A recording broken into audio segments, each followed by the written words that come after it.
Spoštovane gledalke in gledalci, danes se nahajamo v posebni sobi Parka vojaške zgodovine, sobi, v kateri je razstavljena zanimiva naprava, ki je bila izumljena, patentirana leta 1918 in se imenuje Enigma.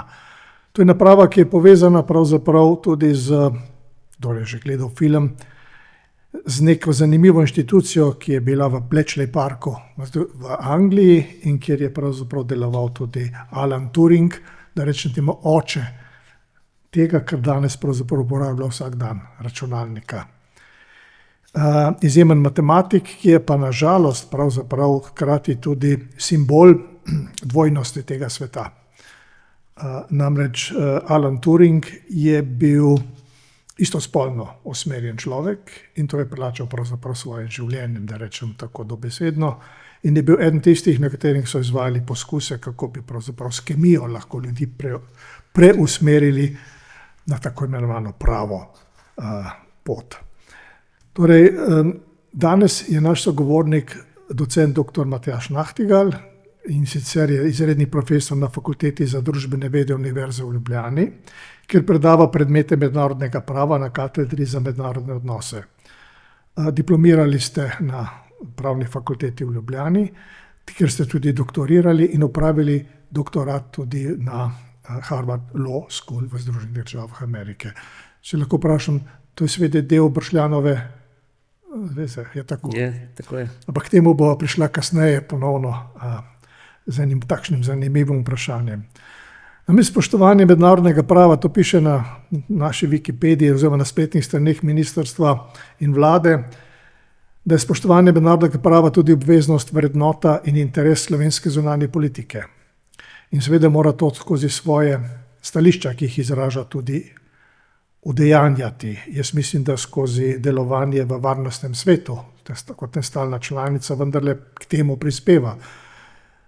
In ko bova kasneje spregovorila par besed pravzaprav o ne samo kriznih, ampak pravzaprav v zelo nevarnih lokacijah tega sveta, bova prišla pravzaprav do nekega vprašanja. Naslov tega našega oddaje je Ura obrambe, ampak ura obrambe ni vezana samo na vojsko, tudi na vojsko. Vezana je na marsikaj, vezana je torej na klimatske spremembe, kako se zavarovati pred tem. Vezana je tudi na pandemijo, ker ko je bila pandemija, je seveda pač svet reagiral, kot je reagiral. In navsezadnje je obramba organizma pred izgubo življenjsko pomembnih funkcij. In mednarodno pravo je skupek pravil, norm in standardov, ki branijo posameznika in branijo tudi kolektive in poskušajo seveda zagotoviti tudi pravne posledice. Za tiste, ki pravil oziroma standardov ne spoštujejo. Moje prvo vprašanje se pravzaprav nanaša, in je moje, zelo osebno vprašanje, ali je točna trditev, da so bila 60. in 70. leta preteklega stoletja zlata leta večstranskega sodelovanja in je mednarodno pravo bilo spoštovano in pravzaprav v pričakovanju konca hladne vojne se ljudem zdelo, da sta mir in napredek tako rekoč večna in zagotovljena. Ja, hvala najprej za povabilo na ta pogovor, hvala tudi za iztočnice in prvo vprašanje. Gledano z današnjega vidika obdobja polikriz, s katerimi se sooča človeštvo, gledano za nazaj, bi lahko rekli, da je bilo obdobje 60. in 70. let gotovo bolj optimistično. Zaznamovalo ga je močnejši razvoj mednarodnih institucij, zavezanosti mednarodnim institucijam, več je bilo večstranskega sodelovanja in tudi razcvet, prosperiteta, blagostanje mednarodne skupnosti v 60. in 70. letih prejšnjega stoletja je bilo bolj uravnoteženo in veliko širše porazdeljeno. Bilo je obdobje dekolonizacije, ki je vzbujalo novo upanje, priložnost za mnoge zatirane prebivalstva, ljudstva, države po svetu, ki so se dobila priložnost, da bi se lahko integrirala, bolje vključila v mednarodni gospodarski, trgovinski, finančni, socialni prostor. V tem smislu je bilo gotovo to obdobje, ki je vzbujalo precej več upanja in bilo je tudi dokaj gospodarsko, socialno, finančno stabilno obdobje. To so omogočile mednarodne institucije in tudi aktivne vloge vlad, držav, sodelovanje med njimi, da so uravnavale trgovinske tokove, finančne tokove in tudi preprečevale večje finančne krize, ki smo imeli priče pozneje. Tako da gotovo in tudi razcvet razvoja državljanskih gibanj, družbenih gibanj v ZDA, državljansko gibanje za človekove pravice, v Evropi močan razcvet socialne demokracije, socialno-tržnega gospodarstva, socialnih stebrov in blagostanja. Ne smemo pa tudi tega obdobja enostransko gledati, pretirano idealizirati, vendarle gre tudi za obdobje vietnamske vojne, gre tudi za obdobje nenazadnje dogodkov državnega udara v Čilu, ki je na nek način tudi že začrtal meje tudi državam v razvoju, državam tretjega sveta, do katere mere se lahko v resnici osamosvajajo. Tako da gre za zelo mešano sliko. Po eni strani tudi kot pozitivni element je obdobje detanta v času po kubanski krizi, ki je grozila, ki je prvič zaresno grozila pravzaprav svetovni mir in je v zelo kratkem, tudi zelo intenzivnem obdobju kubanske krize, vendar po tisti krizi, ko sta obe državi v takratni svetovni velesili uspeli najti kompromis, so tudi potekali prizadevanja za detant, za popuščanje in tudi sodelovanje, ki sta ga izvajali takratna liderja John F. Kennedy in Hruščov in nakazali možnost, da je možno tudi v takšnih situacijah tudi sodelovati. To je bilo eno obdobje in drugo obdobje seveda v 70-ih letih, ko gre Nixon na Kitajsko in začne odpirati pot na Kitajski. Seveda so vseh teh elementi tudi pogojeni ne samo z nekim mednarodnim prosvetljenim voditeljstvom, tudi z interesi, interes pohoda ali pa odpiranje vrat Kitajske, tudi interes pravzaprav razmika morebitnega sodelovanja med Kitajsko in Sovjetsko zvezo, ki pa je bilo v resnici v 60-ih letih precej konfliktno. Tako da skratka imamo dosti mešano sliko, vendar pa v globalu, gledano tudi z daljše perspektive, kaže možnosti za sodelovanje, možnosti za bolj uravnotežen mednarodni razvoj, za blagostanje širšega dela prebivalstva, kot pa se je dogajalo kasneje, tako da v tem smislu je tudi delovanje institucij, Združenih narodov, vloga varnostnega sveta, vendarle je bila bolj proaktivna pri naslavljanju mednarodnih kriz, vendar pa tudi takrat so bile jasne omejitve, ki so kasneje se še bolj poglobile, tako da je nekako v tem kontekstu je veliko pozitivnih zgodb, ki jih velja potegniti iz tega obdobja, se jih velja spomniti. V današnjem smislu ni pa bilo to obdobje, ki je bilo popolnoma brez težav. Mislim, da je bilo kar nekaj strukturnih dogodkov, ki so že vzbujali pravzaprav bolj skrb kot pa optimizem. Hvala lepa. Morda eno tako podvprašanje. Ali je bilo veliko tega odvisno pravzaprav od politikov starega kova? Povojna generacija je igrala vlogo, zagotovo. Razumevanje, tisto, kar so potem začeli vzpostavljati po izkušnjah grozotah druge svetovne vojne, praznujemo dan zmage, konca druge svetovne vojne, vsaj na evropskih tleh, seveda vemo, v Aziji se odvijale vojne grozote vse do septembra, do uporabe jedrskega orožja na Japonskem, tako da gotovo so podučeni bili svetovni voditelji s tem, da je, kaj pomeni vojna, kaj pomeni svetovne vojne grozote, kako visoko ceno plačuje človeštvo, celovit razvoj in kako zelo težko je pravzaprav recimo zlo nacizma ustaviti, potem ko se enkrat razplati. In to je bilo, ta miselnost, to zavedanje, mislim, da je bilo v prvih generacijah svetovnih voditeljev močno prisotno in tudi zavezanost ustanovni listini Združenih narodov, drugim dokumentom, ki so takrat nastali, tudi dokumentom, konvencijam o človekovih pravicah. Pomembna je vloga igrala tudi mednarodna organizacija za delo, ki je danes popolnoma potisnjena ob rob, prizadevanja za dekolonizacijo vseh, skratka tisto, kar je pravzaprav prinesla ustanovna listina, deklaracija človekovih pravic, globalni univerzalni standardi. Mislim, da so bili pred očmi tudi vse te generacije, ki so iskale poti za miroljubno sožitje po drugi svetovni vojni, za blagostanje, napredek svetovne skupnosti. Seveda pa ne smemo pozabiti, da je tudi kontekst hladne vojne, ideoloških spopadov se je pa tudi ravno tako poglabljal. No, ravno to vprašanje hladne vojne. Hladna vojna je pravzaprav povzročila tudi krepitev Evropske unije na nek način in torej širitev NATO. Vse zadnje s koncem hladne vojne, ki je ena stran razglašala, druga pa ne vem, če je dobro sprejela, ne, je pravzaprav nastal prostor za to, da se Evropska unija lahko tudi širi, da države, ki so bile prej na drugi strani, pridejo na drugo stran in tako dalje, kar je bila seveda njihova avtonomna pravica. Tega jim nihče ne more očitati, kar se včasih tudi sliši med politiki današnjega kova.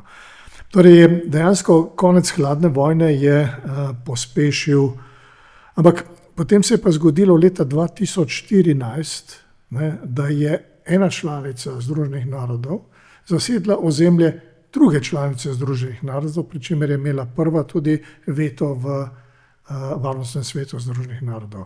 Je bil s tem pravzaprav konec dobre vloge Varnostnega sveta? Sedaj smo kar nekaj korakov preskočili, nekaj pomembnih dogodkov. Gremo nazaj lahko. Morda najprej glede evropske integracije. Tudi evropske države, zahodne evropske države so napravile povojno spravo. So uspele doseči povojno spravo, temelječi na spravi med Francijo in Nemčijo. In potem se med državami okoli, ki so tudi pionirske članice, ustanoviteljice Evropske unije, kjer so ugotovili, da evropski kontinent, če želi doseči blagostanje, razvoj, mora najti model sodelovanja. To je bil prvi takšen in podučeni z grozotami prve in druge svetovne vojne, je nova generacija ali pa povojna generacija evropskih voditeljev zmogla ta napor in tudi Jean Monnet kot nekako arhitekt, oče institucije, razumel, da je potrebno najti institucije povezovanja na nacionalni ravni, ki bodo povezovali gospodarski razvoj, takrat tudi energetski razvoj, vseeno gre za institucijo premoga in jekla in vemo, energetika je zelo pomembna zgodba 20. stoletja, od nastanka Evropske unije do Sueške krize, do naftnih šokov. Recimo, če želite razumeti geopolitične pretrese 20. stoletja, pravijo nekateri avtorji, je potrebno slediti razvoju energetskih situacij, tudi finančnih kriz, ki so povzročene med proizvajalci in kupci energije po vsem svetu in nekateri, ki so izjemno odvisni od nabav in drugi, ki so zelo odvisni od prodaje. Skratka, to je eno zelo zanimivo vprašanje. En moment Evropska unija tukaj v tem kontekstu se razvija, se krepijo se socialni stebri, socialno-tržno gospodarstvo in tudi varnostni vidiki, seveda s pomočjo Severnoatlantskega zavezništva, kjer je Evropska unija pravzaprav v veliki meri svojo varnostni razvoj, podočena s prvo in drugo svetovno vojno, tudi prepustila ali pa je delegirala na področje NATO v obsodelovanju z ZDA, kar omogoča tudi Evropski uniji dokaj varen, miren povojni razvoj.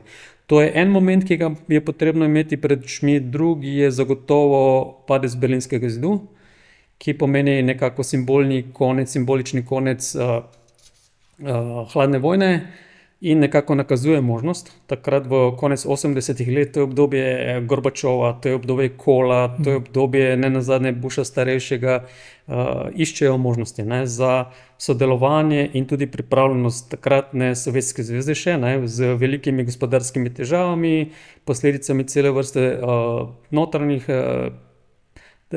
zapletenega razvoja, gotovo po eni strani nakazujejo možnosti za sodelovanje, po drugi strani pa danes vidimo 30 let pozneje, da so bile te možnosti v bistvu zapravljene, tako gospodarsko, politično, varnostno, vse to, kar ste omenili sedaj.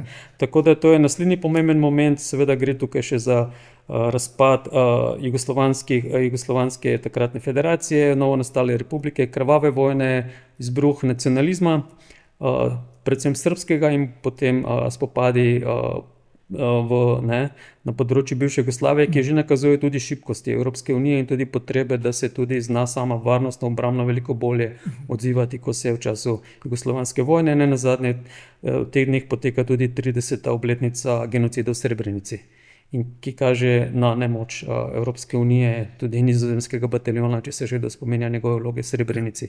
To je moment torej Berlinskega zidu, padca, razpada krvavih vojn na področju bivše Jugoslavije in potem dokaj hitro tudi presenetljivo hiter razpad Sovjetske zveze, ki nekako ni našla formule povojnega nekega modela razvoja.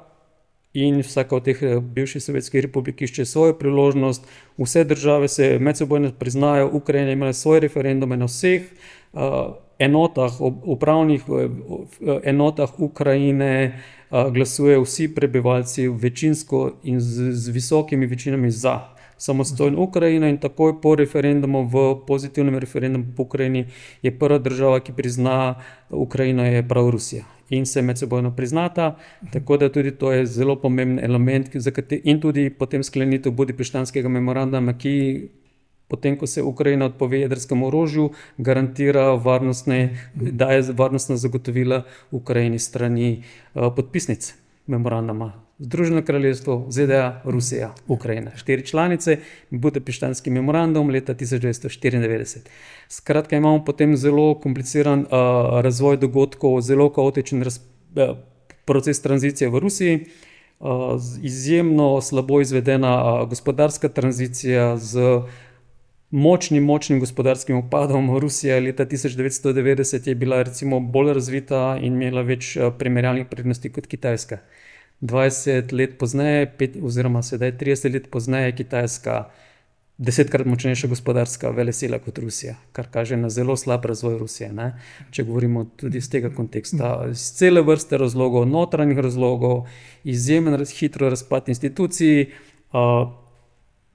velik propad gospodarstev, izjemno visoka korupcija, izigravanje pravil in nastajanje potem kasneje oligarhične strukture, ljudi, ki so najbližje oblasti, ki so se potem povezali in konsolidirali v času pojava Putina, ki je nekako podočen z zgodbo Gorbačova, zgodbo Jelcina, ki je sinonim za kaos v Rusiji, in potem konsolidacija v obliki prihoda na oblast Putina, nepričakovana, popolnoma neznana pravzaprav oseba, ni bila niti predestinirana pravzaprav oblast, tam so bili ljudje kot nasledniki Jelcina, so bili popolnoma drugi, Primakov in drugi predvideni, vendar pa Putin zelo spretno pravzaprav izkoristil nezadovoljstvo in tudi nekako znašel pot do oblasti in se zelo hitro konsolidiral tudi z vojnami v Čečeniji najprej, kjer je pokazal vso svojo moč in tudi pokazal nekako ostrino Rusije prvič, češ Rusija se ponovno vrača na svetovni zemljevid.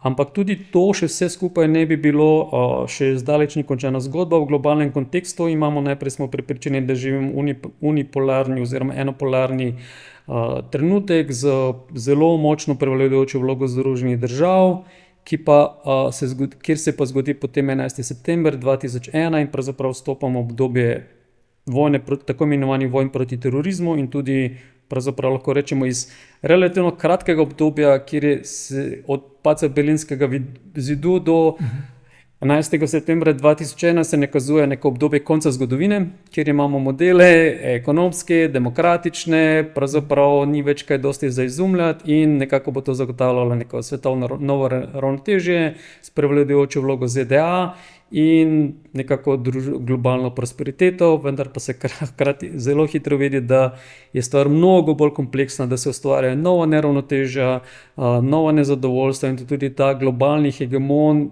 je po eni strani benevolenten, zagotavlja, da je določena varnostna zagotovila, vendar pa samo do tiste točke, ko ste pripravljeni sprejeti nekritično točno določen model gospodarskega, socialnega, političnega razvoja, kar pa že ustvarja nova nelagodja. Ta se pa še dodatno zagotovo zapletejo z 11. septembrom 2001, z začetkom vojn proti terorizmu in pa z vstopom v obdobje, ki mu rečemo obdobje neskončnih vojn. In te vojne, vsi ti vojne, ki so se zgodili, pravzaprav vsaka od teh vojn ustvarja zametke novih vojn. Mnogo teh vojn imajo sicer svoje korenine v svoji zgodovini, kolonialni, pokolonialni, mnogi od teh konfliktov se nikoli niso zares razrešili, da bi ustvarjali neko novo, bolj stabilno, pravzaprav varnostno mednarodno arhitekturo, bila nekako bolj površinsko zakrita in so vsi ti konflikti pravzaprav odpirano novo. In praktično te vojne od iraško-iranske do invazije na Irak, vključno z Afganistanom, potem rojevajo nove konflikte, zgodi se vojna v Siriji po arabski pomladi, tudi nepričakovana, in potem ta vojna tudi že vpliva tudi na intervencije Zahoda, Rusije in že pripravlja teren pravzaprav tudi za invazijo na Ukrajino. Glede Ukrajine bi mogoče še vseeno spomnil na obdobje, ki ga zelo problematizira oziroma kritizira, to obdobje NATO sklepov iz leta 2008 v Bukarešti. Jaz sem si vzel čas in sem prebiral knjigo Angele Merkel, ki je nedavno objavila svojo biografijo, svoje videnje vsega tega obdobja. Zelo pomembna evropska voditeljica, 16 let na čelu najpomembnejše evropske države, najprej Kohl, se pravi v času reintegracije vzhodne zahodne Nemčije, priprava terena na širitev, potem širitev in pa tudi Evropske unije, NATO, in potem Angela Merkel pravzaprav prevzame nekako vodilno vlogo v Evropski uniji. V Nemčiji in praktično tudi v Evropski uniji, ona pravi za te obdobje leta 2008, za srečanje NATO, na vrhu NATO v Bukarešti. Ona pravi, da se je zelo dobro zavedala potencialnih nevarnosti, in se je skupaj s Sarkozyjem takrat zelo prizadevala za bodisi odlog sklepov o kakršnikoli nadaljnji širitvi NATO, odpiranje politike odprtih vrat, brez dodatnih nekih dogovorov, pripravljanja diplomatskega terena, in je v bistvu se tudi ve, da sta Angela Merkel in Sarkozy z evropskega vidika zagotovili, so zelo razvodenile takratne sklepe in so bili v bistvu zelo nedorečeni, zelo odprti, tako da v tem smislu, in to poznajo, ker so bili tudi v Rusiji, takrat je bil tudi svet in tudi sodelovanje NATO, Rusija je bil svet, ki je tudi sodeloval in kjer je potekalo pravzaprav dialog, komunikacija. Mimogrede, Rusija je tudi podprla ZDA po 11. septembru 2001 in tudi izrazila solidarnost in podporo tudi intervencijam. Ni imela tako Afganistan kot Irak je ostala pravzaprav nevtralna, je pa imela svoj kritiko v času jugoslovanskih vojn, vendar pa tudi nič več kot to. Nazadnje je tudi prišlo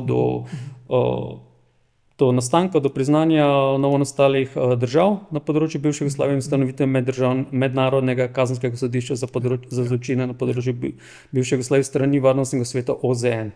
Skratka, sodelovanje še obstaja in to, kar želim reči, da 2008 reči, češ, da je to vse skupaj nekako zgodba Zahoda in tako naprej, mislim, da je zelo poenostavljena zgodba.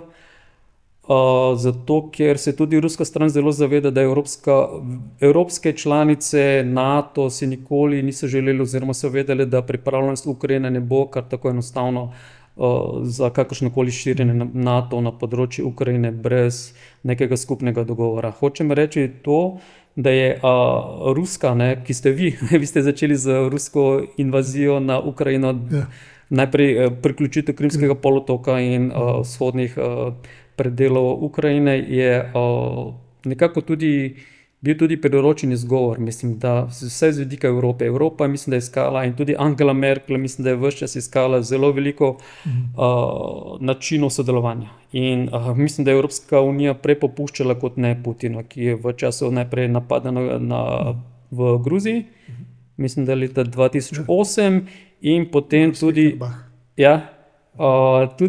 potem tudi v Ukrajini. Tako da jaz mislim, da tukaj stvar nikakor ni enoznačna, enodimenzionalna in da tole popuščanje je tudi nekako relativno blage reakcije. Takrat še ni bilo tako ostrih reakcij, sankcij zoper Putinovo Rusijo in tudi ni bilo tako hitrega, enoznačnega oboroževanja Ukrajine, kot je bila ena od možnosti. Mislim, da so vsi bili zelo previdni in tudi so prej Ukrajino puščali bolj prepuščeno sebi, kot pa je zelo močno aktivno podpirali. Tako da reči, da je tukaj kakšna zelo odločna akcija v letih 2014, 2022 strani Evrope in ZDA, mislim, da tukaj ta ocena ne drži in da tudi ruska stran je dobro poznala stališča in prizadevanja Evropske unije za sodelovanje z Rusijo, ampak mislim, da so to razumeli kot znak šibkosti Evropske unije, kot znak popuščanj, kot znak, da lahko Rusija doseže še več. In recimo samo v odnosu Rusija-Ukrajina. Ukrajina ima recimo sporazum, večkrat sklenjen in podaljšan tudi z Rusijo, glede Sevastopola, glede črnomorskega vojaškega oporišča, ki je nekako zgodovinsko oporišče ruske vojaške mornarice, in mislim, da je bil tudi v času v preteklih 2 desetletjih večkrat tudi potrjen in podaljšan in ni bil kakorkoli postavljen pod vprašaj. Tako da reči, da so bili ruski interesi kar tako zelo prizadeti, kršeni, ogroženi. Jaz mislim, da ne. Vsaka seveda velesil gleda na svoje interese, nacionalne interese, tudi varnostne interese, kar je legitimno in jih drugače percipira, ne, v teoriji varnostne dileme, kot morda gledamo drugi. To je vsekakor so zelo občutljivo vprašanje, ki jih potrebno stalno in niansirano obravnavati, ampak ne bi mogel reči, da jih Evropska unija, evropski voditelji niso dovolj niansirano obravnavali in mislim, da signali, ki so pravzaprav iz tega izhajali, so bili tudi napačno razumljeni. Tudi v okviru Putinovega režima, ki se pa ves čas tudi po odhodu Angele Merkel se še bolj izoliral. Mislim, da tudi ni našel več sogovorcev.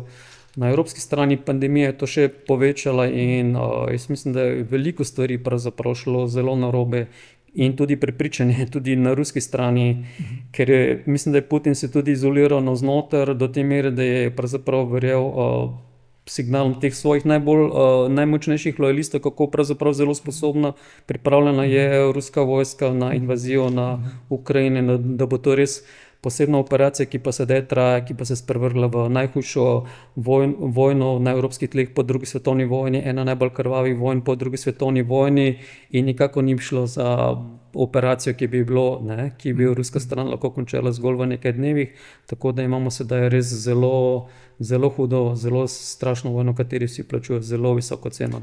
Najbolj seveda Ukrajina, seveda pa tudi Rusija.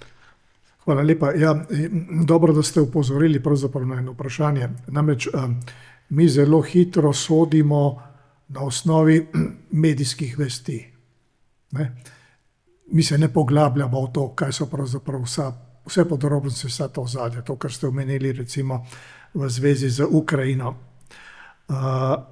Zdaj, vsekakor pa je to na nek način to dejanje, ki sem ga že prej omenil, Rusije, vendar je načelo, da rečem temu čisto kredibilnost varnostnega sveta. Težko država, ki ima veto, glasuje proti sebi. Ja, ta problematika veta, vprašanje vloge varnostnega sveta 80 let po koncu druge svetovne vojne je res zelo zahtevna, zato ker je kontekst, v katerem je nastal struktura varnostnega sveta, odločanje, je v veliki meri spremenjena. Okoliščine, vzpon novih velikih držav tretjega sveta, razmerja sil, rekli smo prehod iz enopolarnega sveta v dosti kaotični multipolarni svet, zelo konflikten multipolarni svet je nekaj, kar mislim, da nekako ni vključeno v sam koncept delovanja varnostnega sveta, ki bi zahteval prilagoditve, večjo reprezentativnost, verjetno tudi spremembe ali pa vsaj določene prilagoditve v procesih odločanja. To so mehanizmi, ki so bili dejansko vzpostavljeni pred 80 leti in niso več ustrezni, primerni za reševanje najtežjih vprašanj 21. stoletja. Tisto, kar je uspelo varnostnemu svetu in OZN, je v bistvu ključna predpostavka, na kateri je bil zgrajen OZN, je, da največje velesile tega sveta ne gredo neposredno vojno druga proti drugi. To je v 80 letih uspelo, vendar pa vidimo, da sedaj ni več garancij, ni več zagotovil, da se bi bil svet temu sposoben izogniti in mislim, da imamo relativno malo časa in še manj pripravljenosti. Ni več takšnega liderstva, voditeljstva v svetu, ki bi bil, ki sva ga prej omenila uvodoma v 60 letih, sposobnost nekega detanta, neke deeskalacije in iskanje modelov, varnostnih modelov, ki bi upoštevali varnostne nacionalne interese najpomembnejših svetovnih velesil in pa tudi varnostno miroljubno sožitje v svetu. Mislim, da je to vprašanje, ki ga Združeni narodi, ne generalna skupščina, ne varnostni svet v tem trenutku nista sposobna nasloviti, zato imamo sedaj res situacijo največjega števila vojnih konfliktov po drugi svetovni vojni. In ali smo zdaj v tem obdobju mogoče dosegli neko najvišjo raven teh konfliktov, se bo umirilo, lahko pride do kakšnega upada. Zaenkrat nič na to ne nakazuje. Vidimo precejšno šibkost ali pa nemoč institucij, mednarodnih, varnostnih in tudi voditeljev na bodisi bilateralnih ali pa multilateralnih ravneh, da bi iskali kakršnekoli dogovore. Tako da pravzaprav vidimo zdaj še več konfliktov, vidimo opustošenje, uničenje, humanitarno katastrofo v Gazi z nemočjo mednarodne skupnosti, čeprav Združeni narodi so odigrali in igrajo tam izjemno vlogo, ogromno uslužbencev Združenih narodov je bilo ubitih zato, ker so reševali in rešujejo človeška življenja Palestincev v Gazi, kar je izjemen prispevek. Se pravi, imamo to nesorazmerje. Po eni strani ta mednarodna struktura ne odgovarja izzivom vgrajenih konfliktom. Tudi ta vojna, tudi vojna v Ukrajini pomeni, da je pozornost mednarodne skupnosti tako zelo usmerjena v en konflikt in njegovo neuspešno naslavljanje, da odpira pravzaprav druge zamrznjene konflikte. In da pravzaprav izbruhne eden za drugim. Omenili smo Gazo in lahko omenimo sedaj tudi potencialno rešen zelo hud konflikt v razmerju Indije-Pakistana, ki je tudi zamrznjen konflikt praktično že od nastanka Indije in Pakistana glede Kašmirja. In seveda je tukaj še zelo tli v ozadju, potencialno največji od vseh konfliktov, to je konflikt glede tajvanske ožine in Tajvana in prihodnosti Tajvana. Če se tam karkoli zgodi, je lahko to še dodatna eskalacija. Skratka, živimo res v obdobju neskončnih vojn in pa nepripravljenosti, nezmožnosti strukture mednarodne skupnosti upravljanja, da bi lahko naslovila nove možnosti za detant, za deeskalacijo in pa iskanje res pravno konzistentnih, pravno pravičnih, pravzaprav korektnih rešitev za strani v vseh navedenih konfliktih, kjer pa je, vidimo, izredno trpljenje, hkrati pa lahko dodam še ta element, mogoče se včasih malo pozablja, je razvoj orožij. Sodobni, glede na to, da so zdaj v muzeju vojaške zgodovine, je izredno hiter, dostopnost, proizvodnja in tudi slab nadzor nad kakršnimikoli prizadevanji za uravnoteženo oboroževanje, ki bi bilo bolj transparentno, izjemno se tudi slabi. In uporaba močno uničevalnih orožij v najbolj gosto naseljenih predelih mest zoper popolnoma nebranjeno civilno prebivalstvo je takšno, da ustvarja res izjemno uničenje, izjemno trpljenje civilnega prebivalstva, celotnega prebivalstva. Tako da je res ti momenti skupaj so res zelo huda, zelo katastrofalna pravzaprav mešanica dogodkov, ki jih spremljamo po svetu. Najbrž bi bilo narobe reči, da je to nemoč mednarodnega prava, ampak je pravzaprav nepripravljenost politikov, da spremenijo svoj način gledanja in uravnavanja tega sveta. Vi ste že omenili prej sodobne tehnike, se tukaj se odpirajo nova pravna vprašanja. Mi se vsak dan pravzaprav srečujemo z vprašanjem, kako spraviti nek pravni okvir, vse, kar je povezano z umetno inteligenco, kar so avtonomni sistemi. Mi, ki smo zrasli z Isakom Asimovom, gledamo to mogoče drugače, smo bili navdušeni nad tehnološkim razvojem, robotizacijo in tako naprej. Zdaj pa nas pravzaprav počasi stiska in nas postaja strah tega. In potem, ko se iščemo pravne rešitve, smo pravzaprav zelo nemočni, kaj zdaj je. In dvonamenskost, da rečemo tako z eno besedo, je postala dokaj nevarna. In Ukrajina je šola, kjer lahko vidiš pravzaprav vse, kar se na tem področju, in je to seveda na nek način proxy vojna. Vojna, v kateri se vojaška tehnologija preizkuša in razvija. In kolegica, ki je obrambna atašejka v Kijevu, je rekla, ne boš verjel, ampak eno orožje velja samo 6 tednov, potem pride novo. Ja, primarno bi vseeno želel poudariti, da je to eksistencialna vojna za preživetje Ukrajine, ki se bori za svojo obrambo in ki se že 3 leta in več vojskuje z drugo največjo vojaško velesilo tega sveta. In da so jo mnogi menili, da Ukrajina česa takšnega ne bo sposobna zdržati. Ampak vidimo, da Ukrajina izkazuje izjemno sposobnost, organizacijsko, sposobnost obrambe in da se bori za svoj obstoj, državno suverenost, nacionalno identiteto. In seveda pa je tudi to področje, kjer se tehnologije izjemno hitro spreminjajo, vsako naslednje leto vojne ima drugačne karakteristike, tudi mi laiki na tem področju poskušamo razumeti, vsaj recimo pravniki, hiter tehnološki razvoj, kaj in kako bi se dalo regulirati. Nedvomno pravo, mednarodno pravo v tem trenutku zaostaja za razvojem, za tokom dogodkov, je zelo, bi rekel, reaktivno, namesto da bi bilo proaktivno. Mogoče so bila 60. leta bolj proaktivna. To je bilo obdobje recimo raziskav v vesolju, kjer velja in podobno kot za oceane, velja, da je to skupno dobro. Dediščina celotnega človeštva, kjer ima od teh raziskav recimo človeštvo bi moralo deliti, dobrobiti, najti znanstveni dognanj, bodisi v vesoljskih raziskavah, bodisi v oceanih, ampak od takrat naprej razen konvencije o upravu morja, ki je bilo sprejeto leta 1982 skoraj kot poleg Svetovne trgovinske organizacije eden večjih dosežkov mednarodnega prava, mislim, da tukaj zaostaja.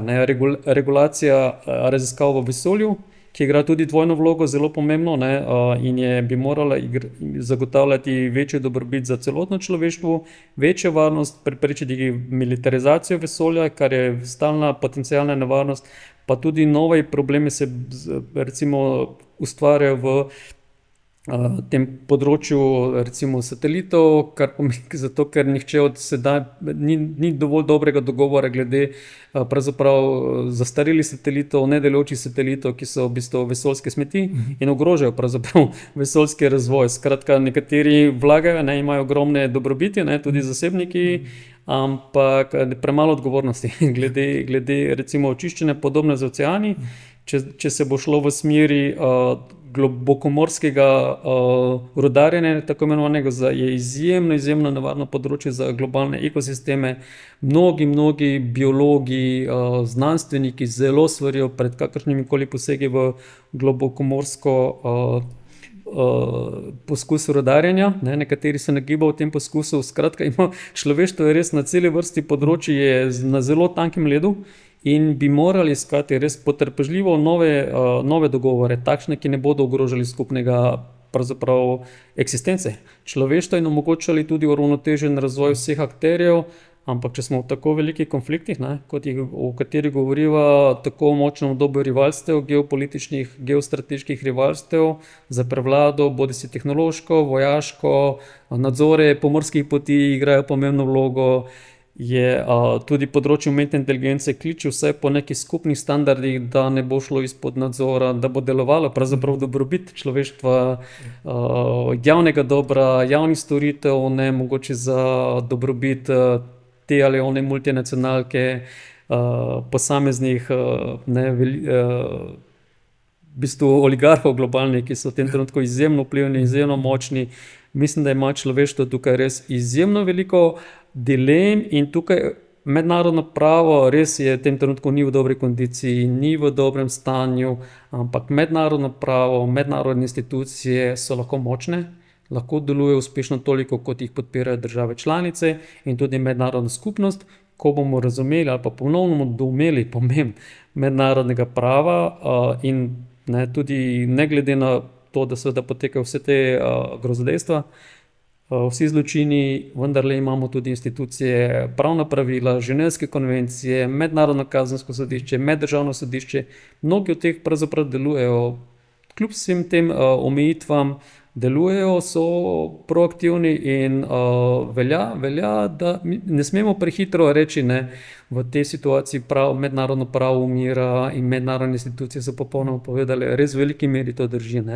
Ampak jaz kot mednarodni pravnik sem tudi res v stalni dilemi, podobno kot moji kolegi po svetu, veliko se pogovarjamo, smo živeli skupaj, tudi na Harvardu v veliko bolj optimističnem obdobju, konec 90-ih, v letih 2000 so se pokazali možnosti za res veliko večjo prosperiteto človeštva in moram reči, smo kar vsi skupaj precej osupli.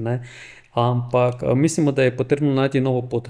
Če govorimo nekako o sponu recimo mednarodnega prava v 60-ih letih, kot ste omenili, In po tem močnem zatonu mednarodnega prava, kot ga gledamo danes, bomo morali najti moči, znanje, voljo, sposobnost novih idej, inovacij in tudi to energijo, da bomo povrnili zaupanje v mednarodno pravo, v mednarodne institucije. Ni tako malo narejenega, ne poteka tako malo aktivnosti, prizadevanj od mednarodnih nevladnih organizacij do mnogih pogumnih posameznikov v okviru mednarodnih institucij na vseh ravneh. Omenili smo tudi majhne države. Tudi Slovenija igra svoj pomemben, nezanemarljiv kamenček v mozaiku krepitve zaupanja v mednarodno pravo. Bodo pa verjetno potrebne tudi večje reforme, prilagoditve in tudi največje velesile tega sveta imajo interes.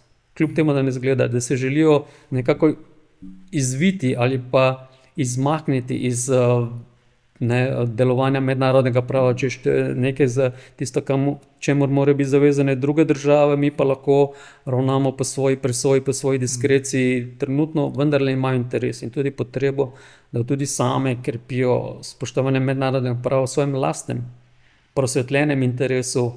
To pa zahteva, mislim, da bo kar nekaj potrpežljivosti, vztrajnosti, diplomatskih spretnosti na vseh ravneh tudi v prihodnjih letih in desetletjih, in mislim, da ne smemo kar enostavno dvigniti roke od sedanje res slabe situacije. Hvala lepa pravzaprav za spodbudo. Ali dejansko princip neoliberalizma, ki je vse poprivatiziral, privatiziral je celo obrambo, varnost, privatiziral je vse, in je pravzaprav dal prednost korporativnemu pravu.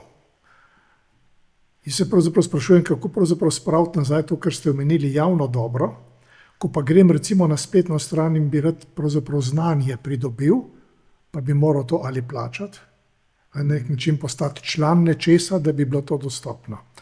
Naš profesor, dr. Dušan Pirjevec na primerjalni književnosti, nas je dobesedno nagnal, da gremo v knjigarno in ukrademo knjige. In on je to utemeljeval zelo preprosto. Je rekel, vi imate dolžnost in pravico do znanja. In če vam ta znanje onemogoča cena knjige, imate vso pravico, da jo ukradete. Seveda v temu nismo, tako bi rekel, množično sledili, ker bi že v tem knjigarna Mladinske knjige ostala brez knjig. Ampak vendarle, pravzaprav to gre za misel samo. To, kar ste prej omenili. Bili smo prepričani, da je to skupno dobro, da je vesolje skupno dobro, da to ni last Starlinka, da to ni last recimo nekoga privatnih velikih firm, ki so tako ali tako v oblakih.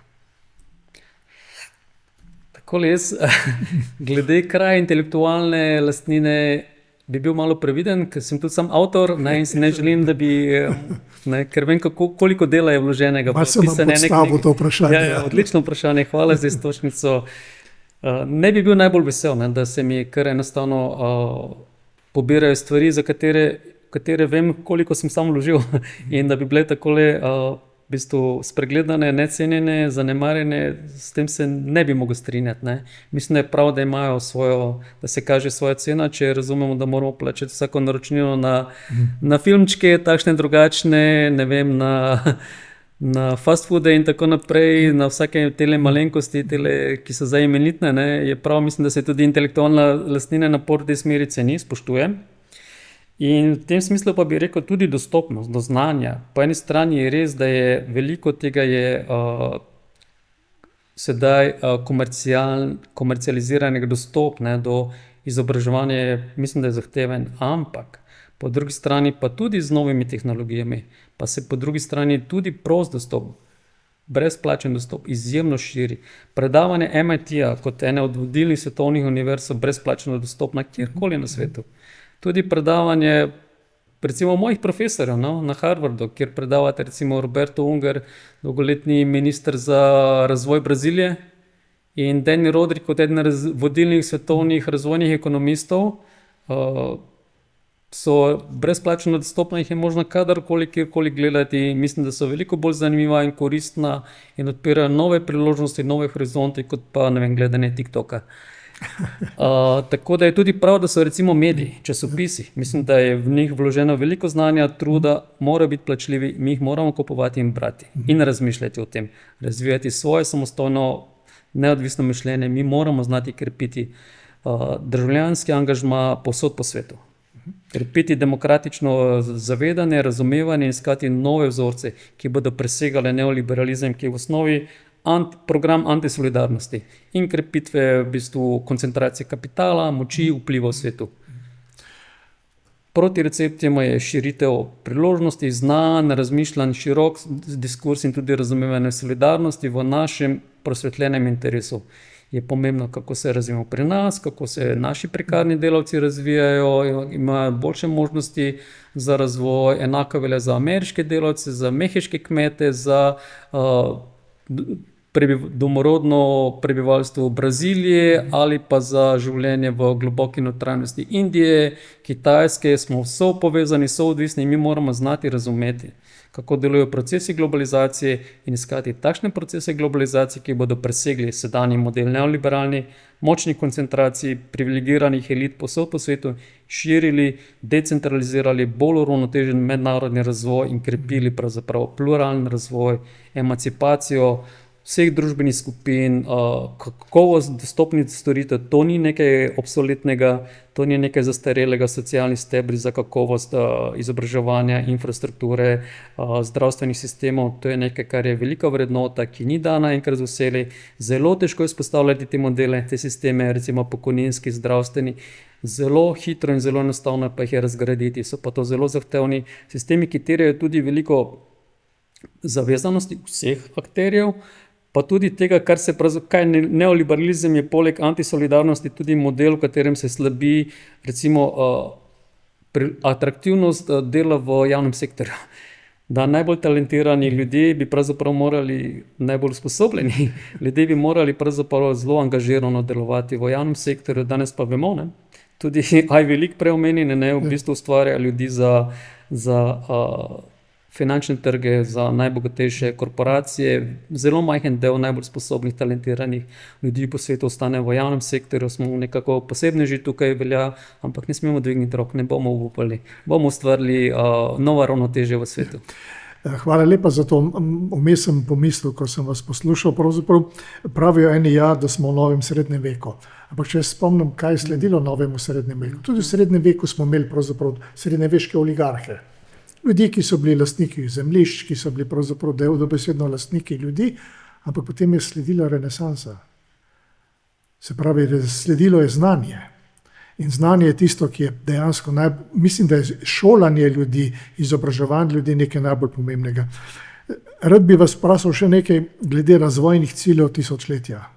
Ne? Vzeli smo jih zelo resno, ko so nastajali, ne? A mi lahko mogoče malo komentirate, kako je zdaj s temi cilji tisočletja. Se lahko naslednjega tisočletja, ampak pomembno je, da cilji ostanejo. Cilji, 17 ciljev trajnostnega razvoja Združenih narodov in imajo še podcilje, tako ne podcilje, ki jih je pa 170, 171, ki so še bolj mogoče zanimivi in mogoče so res premalo poznani. Jaz jih tudi študenti z zanimanjem prebiram, noter so stvari, kot so zagotovljena recimo dostopnost do primernega, dostojnega bivanja za vse prebivalce po svetu. To bo en izjemno velikih zalogajev, zato ker se ustvarjajo tako imenovani megalopolisi, velikanska megamesta, kjer je zelo težko zagotoviti uravnotežen razvoj, je načrtovanje mest, zlasti večina prebivalstva živi v razvijajočih se državah. Tam so tudi največji razvojni problemi, od podnebnih, razvoja mest, razvoja podeželja, primesti. In recimo preomenjen tudi Danny Rodrik, Roberto Unger se prav ukvarjate s tem vprašanjem, kako uravnotežiti pravzaprav razvoj, da se ne bo koncentriralo prebivalstvo samo v Rio de Janeiro, Sao Paulo, potrebuje recimo tudi Brazilija neko novo paradigmo razvoja. In recimo trgovinski sporazumi tudi EU-Mercosur so takšni, da v bistvu niso najbolj ugodni za razvoj Brazilije in Mercosurja. Jih silijo, mislim, da še dodatno razgradnjo pravzaprav Amazonije v tem modelu, ker bo vedno več to najcenejši način, tam noter ni nobenih mehanizmov za recimo prenos znanj, evropskih znanj na bolj kakovostno upravljanje z gozdovi. Recimo tudi Slovenija bi lahko igrala izjemno vlogo in pomoč pri tem, ker je... Kostarika je tukaj ena izjema. Bi znal, verjetno poznate, ne? Ja. Skratka, upravljanje z naravnimi viri, recimo z mesti, s prebivalstvi po svetu, ne dosega tako teh zelo plemenitih ciljev, ki so zelo ambiciozni, ampak je pravila trgovine, pravila financ, pravila industrijske lastnine, ki zelo ščitijo pravzaprav patente. Videli smo v času COVID-a, praktično države tretjega sveta niso prišle do cepiv. V preteklosti temu ni bilo tako. Ko je bilo izdelan penicilin v času druge svetovne vojne, Univerza Oxford delila z ameriško vojsko znanje in formulo za razvoj penicilina in ameriška vojska je producirala milijone in milijarde vial, ki so jih podelili po celem svetu, precepili so Indijo recimo in pomagali tudi vzpostaviti indijsko farmacevtsko industrijo po drugi svetovni vojni. Skratka, nekaj teh modelov, tudi Marshallov načrt in tudi večje podpore temu globalnemu recimo jugu je bil nekaj, kar je bil v interesu tudi globalnega razvitega severa. In se mi zdi ta razsvetljenost, o čemer so prej uvodoma govorila, 60-ih, 70-ih let se je porazgubila. Zgleda, da so nove generacije voditeljev korporacij, mislim, da so pravzaprav se poskušajo izolirati. Izločiti iz tega sveta, ker mislijo, da so tako zelo varne, vidijo se v vesolju, vidijo se v svojih neverjetnih popolnoma izločenih predelih življenja, ki nimajo zveze in tale, vrnitev na trajnostne cilje zahteva v resnici vzpostavitev novega modela razvoja, ker model je pogojen z v bistvu neoliberalnim konceptom privatizirati, deregulirati, liberalizirati in se prepustiti pravzaprav svetovni nevidni roki in nekemu mentalnemu kolonializmu. Mentalni kolonializem pomeni model, češ da obstaja en sam model, ki ga moramo mi enostavno prilagoditi, prenesti k sebi, če želimo napredovati. Vendar to je tako, kot če bi si sposojali ponošene obleke svojih starejših sorodnikov in nam ne bodo prav. Mi že moramo ustvariti, mi moramo ohraniti sposobnost inoviranja institucij, ki bodo omogočile nacionalni, decentraliziran razvoj po različnih predelih sveta, bodisi od Brazilije v globini Amazonije, kot je Manaus, kot je Mato Grosso poljedelstvo, kot so deset tisoče indijskih vasi, ki potrebujejo veliko bolj na znanju temelječe kmetijstvo in tukaj in seveda vsi skupaj zeleni prehod. Zeleni prehod k obnovljivim virom, tukaj je potrebno, so novi modeli razvoja, strateškega sodelovanja, koordiniranega sodelovanja javnega in zasebnega sektorja z inovativnimi institucijami. Nek majhni deli sveta to premorejo, recimo danski model bi bil morda takšen, morda model v Baski, Mondragon, kooperative z eno najbolj odpornih, najbolj inovativnih pravzaprav kooperativ na svetu, ki je dobro se spopadalo tudi v času finančnih, gospodarskih kriz in kaže zelo decentraliziran in tehnološko zelo napreden razvoj. To ni nič slabši razvoj, kot je razvoj v Silicijevi dolini, ki postvarja zelo privilegiran, zelo elitističen razvoj, ki seveda ima svoje pozitivne učinke. Starlink ste prej omenili, 7000 satelitov so spravili v vesolje od leta 2019. Skratka, vidimo po eni strani človeštvo premore zelo veliko. Po drugi strani pa zelo slabo znamo upravljati s svojimi lastnimi kapacitetami na vrsti področji in mislim, da je to nesorazmerje, to neskladje res kliče po novem razvojnem modelu. Od Združenih držav, ki vidimo, da so ena najbolj neenakih, čeprav ena najbogatejših družb sveta, do evropskih držav, kjer so tudi velika neskladja med najbolj naprednimi deli evropskih regij, do zelo stagnirajočih tradicionalnih evropskih regij, ki se ne morejo preoblikovati, in do držav, tako imenovanega razvijajočih se držav, kjer so posamezne zagotovo zgodbe o uspehu. Kerala v Indiji je napredna država, kljub temu, da je izjemno revna, ampak kaže svojo sposobnost organiziranosti javnega dobra, dostopnost tudi, in iščemo čim več modelov, uspešnih razvojnih, ki bodo dejansko približali se resničnemu delovanju trajnostnih ciljev, ki pa v resnici nimajo pa v ozadju razdelanega instrumentov, kako jih doseči. Predvsem finančnih, ker mednarodna razvojna pomoč je v upadanju, že tako je relativno skromno zastavljena. In mednarodna razvojna pomoč mora tudi najti druge nastavke, ker mednarodna razvojna pomoč tradicionalno pomeni samo nadaljevanje oblik odvisnosti. Zelo malo držav, ki so prejemnice razvojne pomoči, se uspelo vzpostaviti na svoje noge. Resnična razvojna pomoč je diseminacija znanj, institucij v sodelovanju, v aktivnem partnerstvu s partnerji v državah prejemnicah, da se postavijo na svoje noge in da najdejo svoj model razvoja. Zato iščemo pluralne modele razvoja. Presegamo neoliberalizem, pomeni en model za vse, mi pa iščemo pluralne modele, ki bodo delovali, ki bodo bolje prilagojeni in resničnim potencialom in aspiracijam po vseh predelih sveta. Pravzaprav mogoče razmišljava, če lahko deliva tole, v bistvu enem civilnem gibanju za lokalno skupnost. Govorim o tem, da pravzaprav v lokalni skupnosti bi morali biti tudi neki lokalne oblike razvoja, sodelovanja. Evropska unija je seveda kazala, da bo šla na tej zeleni poti in da bo pravzaprav tako, ampak zdaj se je preusmerila na področje obrambe, velike investicije v orožje. Jaz se strinjam, da je seveda potrebno, glede na to, kakšna je situacija, tudi to, ampak ne samo to. Ker klimatske spremembe, tudi ko se bo podpisalo mirovni sporazum, bodo klimatske spremembe še vedno ostale. Jaz glede tega vprašanja nisem tako pesimističen. Recimo v času druge svetovne vojne, v času največjih vojnih strahot se je tudi izoblikoval nov socialni program, imenovan Beveridgeov načrt za Anglijo, ki je bil nek nov zagon za prenovo, za socialne stebre Anglije. Tako da sistem oboroževanja, recimo tudi tehnoloških inovacij na področju oboroževanja, to so danes sodobne tehnologije, kot sem prej govorila, to gre za visoke znanosti, gre za kibernetske znanosti, gre za celo vrsto tehnoloških področij.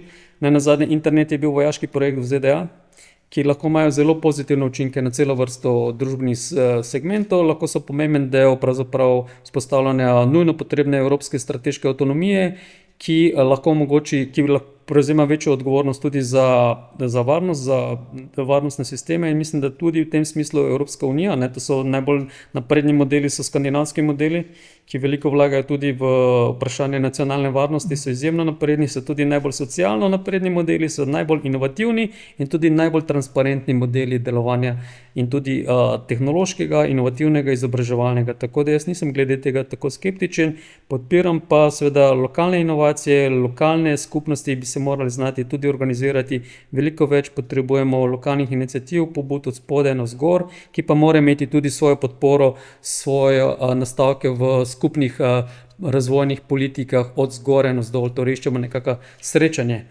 Veliko več iniciativ, pobud, idej razvojnih od spodaj navzgor, in pa ti mora biti pa srečanje podprte tudi z močjo javnega sektorja od zgoraj navzdol, bodisi strani Evropskega proračuna, Evropske centralne banke, Evropske komisije, nacionalnih držav, nacionalnih parlamentov. Tukaj mora teči stalna živahna razprava. Finska ima odbor za prihodnost, v katerem vsi sodelujejo, razmišljajo ne o tem, kaj bo Finska pred 5 leti, kaj vse kdo narobe napravi, ampak kako bo Finska napredna, konkurenčna, uspešna čez 5 ali 10 let. In takšne iniciative bi si želeli tudi drugod po svetu. Hvala lepa. Zdaj ne vem, začela sva pri enigmi, prišla sva pravzaprav do nekih odgovorov. In jaz tudi nisem pesimist, ampak mislim, da seveda razvoj ali družbeno življenje mora biti uravnoteženo. Zato ne moreš več, tega ne smemo imeti, pa tega imamo preveč, ampak pravzaprav, tako kot ste rekli,